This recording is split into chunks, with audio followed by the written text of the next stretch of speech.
Hi, welcome to this video. I'm going to guide you through how to create a dynamic dashboard in Google Sheets. To build a dynamic dashboard in Google Sheets, organize your raw data in one tab, create intermediary tables or pivot tables on the second tab, and visualize them on the third tab using interactive charts and slicers. So, step one, organize your data. Create a dedicated tab like e.g. data, and ensure your data is clean.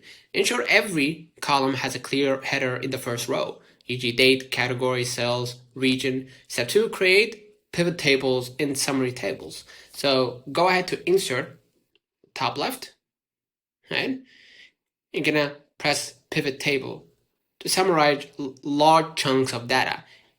For example, grouping sales by category, right?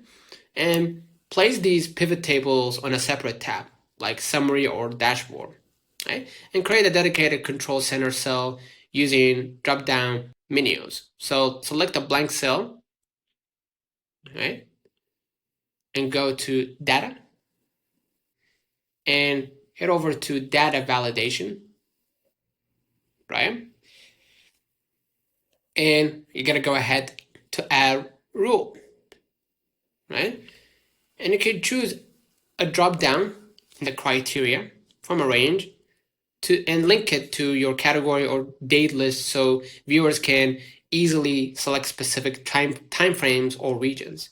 Step 3, add dynamic charts and scorecards. Highlight your summarized data or pivot tables and go to Insert again and find Charts.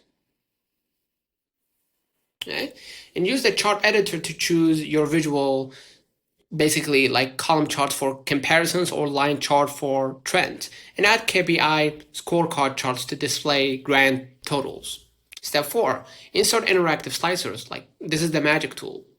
Slicers act as a visual filters for all charts connected to a specific data set without needing to rewrite formulas. So head over to your dashboard or click on your dashboard tab and go to data.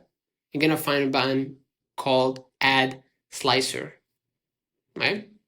So inside, or once you click add slicer, you select the column you want as a year or region, right?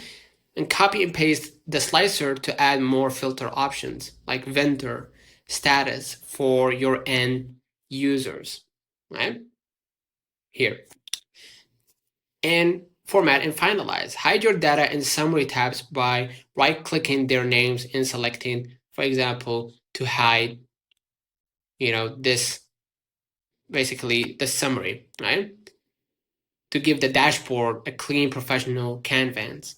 And you can use view, next, show, grid lines, right?